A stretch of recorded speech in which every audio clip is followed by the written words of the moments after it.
Les guirlandes lumineuses scintillaient au-dessus de moi, leur lueur se reflétant dans les verres de champagne intacts. Je me tenais sur la petite estrade des fiançailles, mes mains tremblantes autour d'un microphone qui semblait soudainement trop lourd. Chaque table dans la salle était dressée, les bougies allumées, les roses arrangées, les marque-places écrits dans une cursive parfaite. Mais pas un seul invité n'était assis sur les chaises.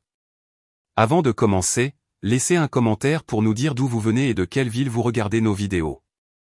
Et après avoir regardé toute la vidéo, n'oubliez pas de nous dire ce que vous feriez dans cette situation. Soyez honnête. Dites-le moi dans les commentaires ci-dessous. Nous lisons chaque commentaire. Commençons. C'est magnifique, n'est-ce pas? La voix de maman flotta depuis le premier rang froide, lisse, tranchante. Elle ne prit même pas la peine de cacher son sourire narquois. Tout ça pour personne. Peut-être que ça devrait te dire quelque chose, Amélie. Je clignai des yeux pour retenir la brûlure. Les gens sont probablement en route. Le trafic. Oh, ne te ridiculise pas, m'interrompit-elle. Tu pensais vraiment que les gens viendraient à tes fiançailles? S'il te plaît. Tu n'es pas si importante. Son rire léger, cruel résonna dans l'espace vide. Mon père ne leva pas les yeux de son téléphone. Ma sœur s'appuya contre le pilier, chuchotant quelque chose qui la fit rire, elle aussi. Tout cela ressemblait à une scène répétée pour m'humilier. Je baissai les yeux sur la bague à mon doigt, de l'argent simple. Une promesse qui, autrefois, avait signifié quelque chose pour moi. Mon fiancé, Antoine, était censé arriver il y a 20 minutes, peut-être plus. Ma poitrine se serra. Maman s'approcha, son parfum épais et sucré masquant le venin dans son ton. Rends-toi à l'évidence, Amélie. Tu as toujours été le second choix. Même ton fiancé a probablement réalisé ce que tout le monde sait déjà, qu'il peut trouver mieux. Les mots se logèrent dans ma gorge comme du verre. Je fis un pas en arrière, agrippant le micro. Mes mains étaient froides. Ma voix était plus douce que je ne l'aurais voulu, mais ferme. Tu n'as pas le droit de définir ma valeur, maman. Pas ce soir. Ses sourcils se haussèrent, amusés. Ta valeur? Chérie, la valeur, c'est ce qui remplit les sièges. La salle redevint silencieuse. Seul le bourdonnement de la climatisation emplissait l'espace. Et puis, un grondement sourd roula de l'extérieur. Des moteurs. Pas deux, mais toute une file. La vibration se propagea à travers le sol en marbre, faisant trembler les verres sur chaque table. Les gens se tournèrent vers les portes doubles. Maman fronça les sourcils, confuse. Qu'est-ce que c'est que ça, murmura-t-elle. Des phares balayèrent l'entrée vitrée alors que le son s'intensifiait. Mon cœur battait la chamade. Puis les portes s'ouvrirent. Pas seulement une, mais les deux, ouvertes à la volée par des hommes en costume noir. Un cortège de véhicules utilitaires sportifs bordait l'allée extérieure. La sécurité entra en premier, des oreillettes scintillant sous les lustres. Puis vinrent les invités, l'un après l'autre, des hommes en costume sur mesure, des femmes en robes élégantes, tous entrant avec le genre de confiance qui donnait l'impression que la pièce rétrécissait. Des halètements parcoururent la salle. Et puis il entra. Antoine. Pas dans le costume gris décontracté que je lui avais vu la semaine dernière, mais dans un smoking noir qui semblait appartenir à quelqu'un d'important. Quelqu'un d'intouchable. Derrière lui, d'autres voitures arrivèrent. Et même moi, je me figeai en voyant qui en sortait, des officiels de la ville, 2 présentateurs de journaux télévisés, le président-directeur général du groupe Beaumont, le père d'Antoine. Le visage de maman perdit toute couleur. « Attends, ce Beaumont-là, chuchota TL. Antoine m'atteignit en 3 longues foulées. Il prit le micro de ma main tremblante, sa voix calme et posée. « Désolé pour le retard, dit-il, son regard balayant la salle stupéfaite. Nous avons dû attendre que le cortège officiel libère la route principale. » La mâchoire de maman tomba. Antoine la regarda, sans cruauté, juste d'un ton factuel. « Madame Dubois, j'avais dit à Amélie que nous voulions rester discrets ce soir, mais ma famille a insisté pour rendre l'événement public. Il n'organise pas de petits événements. » Le silence était assourdissant. Il se tourna vers moi, son ton s'adoucissant. « Prête à commencer les vraies fiançailles, maintenant ?» Et à cet instant précis, debout dans cette même salle qui m'avait semblé être une cage quelques minutes auparavant, je réalisais que ce n'était pas moi que les gens auraient dû plaindre. L'air dans la salle devint électrique, comme l'instant avant que le tonnerre n'éclate. Chaque lustre brillait plus fort. Chaque regard était fixé sur Antoine, comme si la simple mention de « Beaumont » avait réécrit la soirée elle-même. Quelques instants plus tôt, j'étais une fille oubliée sur une scène vide. Maintenant, mon nom était chuchoté derrière des mains manucurées. Maman se tenait figée près de la table d'honneur, son verre de champagne tremblant très légèrement. « Vous êtes un Beaumont » balbutia-t-elle, les mots s'étranglant dans sa gorge comme une incrédulité refusant de quitter sa bouche. Antoine fit un signe de tête poli. « Antoine Beaumont. »« Oui. » Ma famille n'a pas pu venir plus tôt à cause de retard de sécurité, mais nous ne voulions pas qu'Amélie se sente seule ce soir. Cette simple phrase, « Nous ne voulions pas qu'Amélie se sente seule », fut un tremblement de terre silencieux. Le sourire narquois de ma mère mourut. Mon père leva enfin les yeux de son téléphone. Ma sœur laissa tomber son petit sourire parfait, ses yeux se dardant vers moi avec quelque chose qui ressemblait à de la panique. La sécurité bordait l'entrée, et d'autres invités entraient. Chacun d'eux ressemblait à quelqu'un qui avait fait la couverture d'un magazine, puissant, posé, intouchable. Ils ne jetèrent pas un regard à ma famille. Ils vinrent directement à moi. « Mademoiselle Dubois », dit un homme chaleureusement en me serrant la main. « Nous avons tant entendu parler de vous. Antoine parle constamment de vous. » Je clignai des yeux, stupéfaite. « Il fait ça ?» Antoine sourit à mes côtés. « Peut-être un peu trop. » La voix de ma mère brisa le moment comme un coup de fouet. « Vous auriez pu nous dire qui était votre famille » lança-t-elle, forçant un rire cassant. Nous aurions pris les dispositions adéquates. Antoine se tourna vers elle, poli mais vif. « Madame Dubois, si je vous l'avais dit, cela aurait été un événement professionnel, pas une célébration. » Amélie n'avait pas besoin de disposition. Elle avait besoin de sincérité. Le poids de ces mots pesait lourdement. Les lèvres de ma mère se pressèrent en une ligne fine. Mon père s'éclaircit la gorge et tenta de se redresser, comme s'il reprenait le contrôle. « Eh bien, Antoine, dit-il avec raideur, vous auriez dû nous laisser gérer les invitations. Il semble que nous ayons eu une certaine confusion. » Je jetai un coup d'œil à la salle, chaque table autrefois vide, maintenant remplie d'invités qui n'avaient pas été conviés par ma famille, mais par celle d'Antoine. Et d'une certaine manière, cela rendait les choses plus douces. Confusion? Le ton d'Antoine resta calme, mais son regard était acéré. Vous voulez dire le fait que la propre fête de fiançailles d'Amélie n'avait aucun invité? Ce genre de confusion? Mon père tressaillit, pris au dépourvu. Ce n'est pas ce que vous pensez. Je pense, dit Antoine d'une voix égale, que c'est exactement ce que je pense. Mais ce n'est pas grave. J'ai tout prévu. Il fit un signe de tête à l'un des agents de sécurité. En quelques secondes, le personnel commença à faire rouler un tout nouvel ensemble de chariots de traiteurs, des arrangements floraux et d'élégantes boîtes cadeaux estampillées d'un B argenté. L'air s'emplit du parfum de lys blanc frais, ma fleur préférée.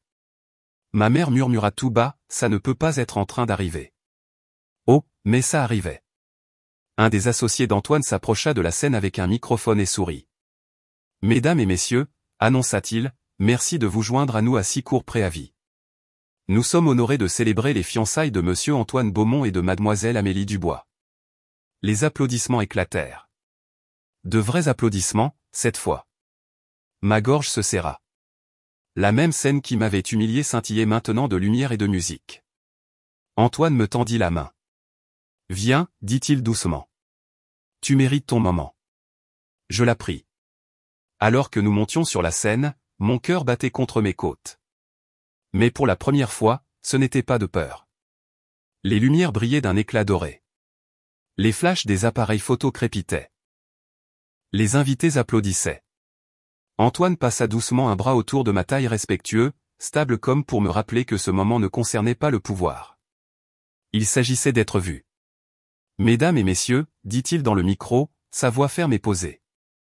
La célébration de ce soir ne concerne pas la richesse, le statut ou les noms de famille. Il s'agit de reconnaître quelqu'un qui a été ignoré depuis bien trop longtemps. Quelqu'un qui m'a appris plus sur la force que n'importe qui dans mon monde de salle de conseil n'aurait jamais pu le faire. L'expression de ma mère se ficela comme de la porcelaine. Il se tourna vers moi, sa voix s'adoucissant. Quand j'ai rencontré Amélie, elle cumulait 2 emplois, aidait les étrangers plus qu'elle-même, et parvenait toujours à sourire comme si elle avait compris le monde entier. Et j'ai su à ce moment-là qu'elle n'était pas seulement quelqu'un que je voulais épouser. Elle était quelqu'un que je voulais protéger parce qu'elle ne réalisait même pas à quel point elle était déjà puissante. Un silence se répandit dans la salle. L'émotion me saisit la poitrine comme un feu. Je clignai des yeux rapidement, essayant de rester calme. Mais quand je regardai mes parents, je vis leurs yeux passer de l'un à l'autre, le regret se mêlant à l'incrédulité. Maman força un rire, désespérée de sauver la face. Oh, eh bien, c'est notre Amélie. Toujours à nous surprendre. Antoine ne lui jeta même pas un regard. J'en suis sûr, dit-il, puis il se tourna vers moi. Prête pour la surprise. Mes sourcils se froncèrent. Quelle surprise! Il claqua des doigts. Les lumières s'atténuèrent et un immense écran à diodes électroluminescentes s'alluma derrière nous. Une courte vidéo commença, montrant des photos et des clips de moi faisant du bénévolat lors de collectes communautaires, organisant des événements caritatifs dans une petite ville, et travaillant tard le soir sur mes projets artistiques. Antoine avait secrètement documenté tout ce que j'avais fait, des moments que je n'aurais jamais pensé que quelqu'un ait remarqué. Les larmes me piquèrent les yeux. Il se pencha assez près pour que seul moi puisse l'entendre. J'ai dit à mon équipe média que le monde devait voir la femme que j'épouse, pas la version que les gens essayaient de réduire. La vidéo se termina par une photo fixe, moi, tendant de la nourriture à une petite fille devant un refuge communautaire. La légende en dessous disait « Le cœur du groupe Beaumont ». Les applaudissements éclatèrent de nouveau. Les flashs crépitèrent. Ma mère se tenait raidement, les mains si serrées qu'elle ne pouvait cacher leur tremblement. Le visage de mon père devint pâle. Ma sœur fixait l'écran, la bouche légèrement ouverte. Antoine porta ma main à ses lèvres et l'embrassa doucement. Maintenant, ils savent tous, chuchota-t-il. Qui tu es, et celle qu'ils n'auraient jamais dû sous-estimer. La foule se leva en une ovation debout. Je regardais la mère de visage et, au premier rang, ma mère se tenait sans voix, dépouillée de chaque mot qu'elle avait jamais utilisé pour me faire sentir petite. Elle m'avait dit un jour que personne ne viendrait pour moi. Mais ce soir, un monde entier était venu, et cette fois, elle ne pouvait pas en rire pour s'en débarrasser. Les applaudissements rugirent dans la salle comme une vague. Pendant un moment, je restais là, perdu en eux non pas à cause du son, mais parce que je savais que chaque applaudissement était la preuve que je n'avais pas imaginé ma valeur. Antoine serra doucement ma main, me ramenant à la réalité. Mais tout le monde n'applaudissait pas. Le sourire figé de ma mère tressaillit sur les bords. Ses jointures étaient blanches autour de son verre de champagne. Le téléphone de mon père était maintenant baissé. Son calme professionnel s'était fissuré. Ma sœur faisait semblant de vérifier son rouge à lèvres, mais ses yeux ne me quittaient jamais. Il brûlait de quelque chose de vif et d'acide. Antoine se pencha légèrement. « Tu veux toujours rester ?» Je pris une profonde inspiration. « Non, mais je ne partirai pas la première. » Il sourit, fier. « Bonne réponse. » Les lumières de la presse clignotèrent depuis le fond de la salle. Les photographes s'alignèrent près de l'arche, capturant le moment comme s'ils devaient faire les gros titres de demain. Les tables autrefois vides étaient maintenant pleines de gens puissants levant leurs verres, chuchotant mon nom comme s'ils m'avaient toujours connu. C'est à ce moment-là que maman s'approcha enfin. Ses talons claquèrent contre le marbre, son visage arrangé en un parfait sourire social, le genre qu'elle arborait quand elle voulait quelque chose. « Ma chérie, dit-elle doucement, son ton soudainement mielleux. Pouvons-nous parler juste un instant ? » Je jetai un coup d'œil à Antoine. Il me fit un petit signe de tête et s'écarta, bien que ses yeux restassent sur moi comme un garde silencieux. La voix de maman tomba à un murmure. « Écoute, à propos de ce que j'ai dit tout à l'heure. Tu sais comment je peux être quand je suis stressé. Je ne voulais pas dire. Tu ne voulais pas me dire que je n'étais pas importante, demandai-je doucement. Son sourire vacilla. Amélie, je ne réalisais pas qui était vraiment Antoine.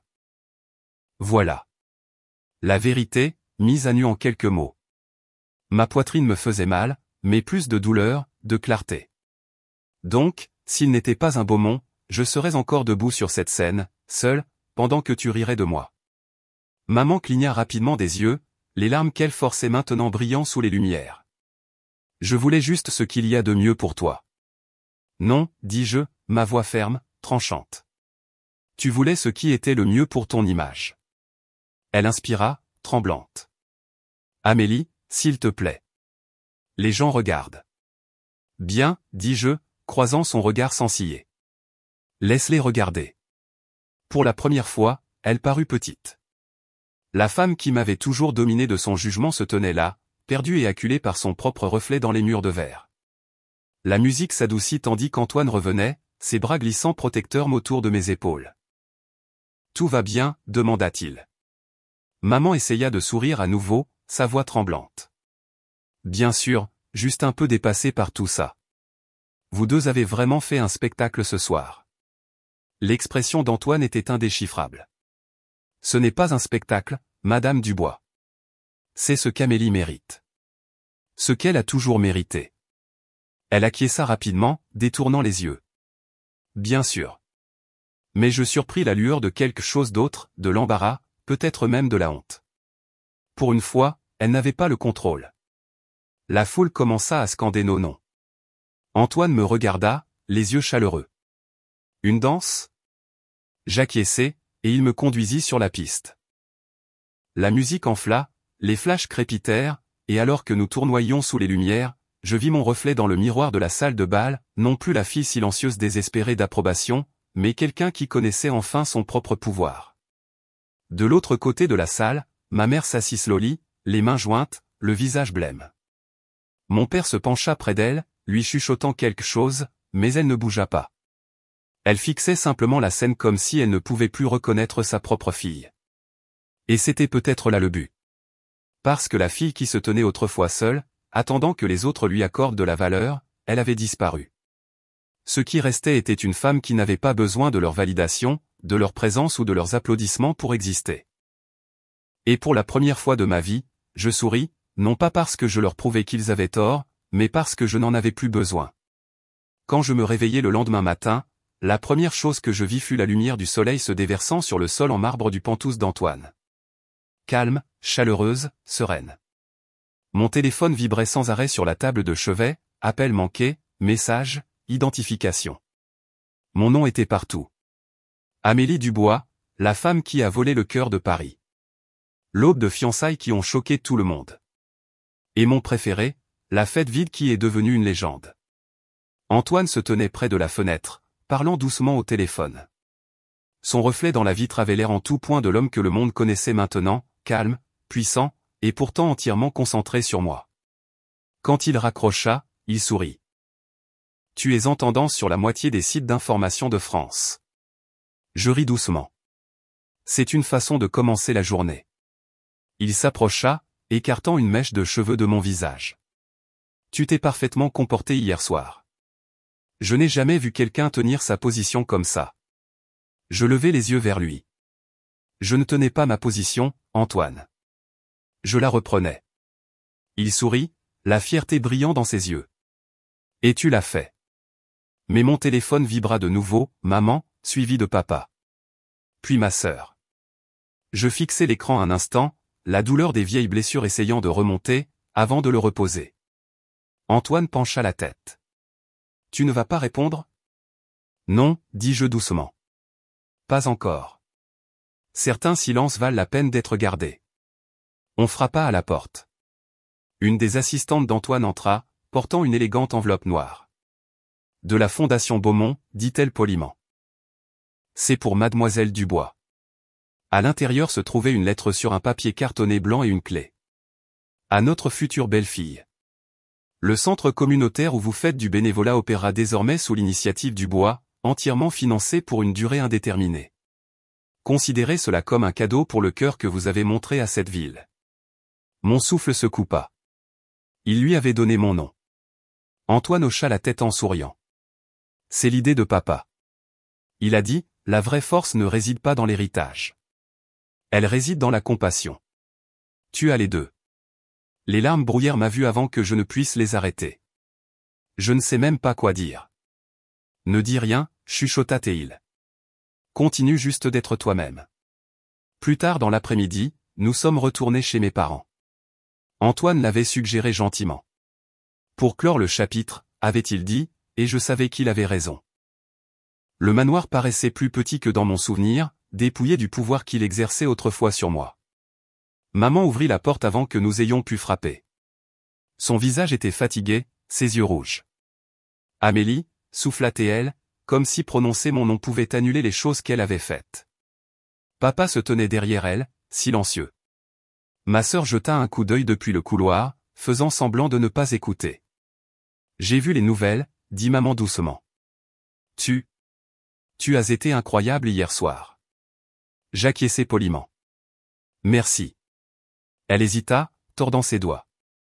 Je voulais dire que je suis désolé. Pour tout. Pour la façon dont je t'ai parlé, pour ne pas avoir vu qui tu es vraiment. Sa voix se brisa, et pour la première fois, elle semblait sincère, non répétée, non polie, juste brute. Je ne répondis pas tout de suite. Le silence s'étira entre nous, le genre de silence qui me faisait peur autrefois, mais maintenant il semblait différent. Il semblait puissant. J'apprécie, dis-je enfin. Mais je n'ai plus besoin que tu me voies. Je me vois déjà moi-même. Ses yeux s'emplirent de larmes et elle hocha lentement la tête. Alors que nous nous tournions pour partir, elle murmura, « Tu as vraiment changé, Amélie. » Je regardai en arrière une fois. Non, maman. J'ai simplement arrêté de te croire quand tu disais que je n'y arriverais pas, la porte se referma derrière moi, et le poids des années s'envola avec elle. De retour dans la voiture, Antoine tendit la main pour trouver la mienne. La ville s'étendait devant nous, brillante, vivante, pleine de bruit. Quelque part derrière moi, mon passé restait silencieux pour la première fois. Je souris. Tu sais ce qui est drôle? Quoi? Demanda-t-il. Cette salle vide a été la meilleure chose qui me soit jamais arrivée. Antoine gloussa. Parce qu'elle a montré à tout le monde qui tu es vraiment. Je secouai la tête. Parce qu'elle m'a montré à moi-même. Et alors que la silhouette de la ville brillait contre le soleil de l'après-midi, je réalisai que je n'avais pas besoin d'une foule, ni d'applaudissements, ni même de vengeance. J'avais juste besoin de ce moment où le monde avait enfin cessé de me sous-estimer. Et ce moment était déjà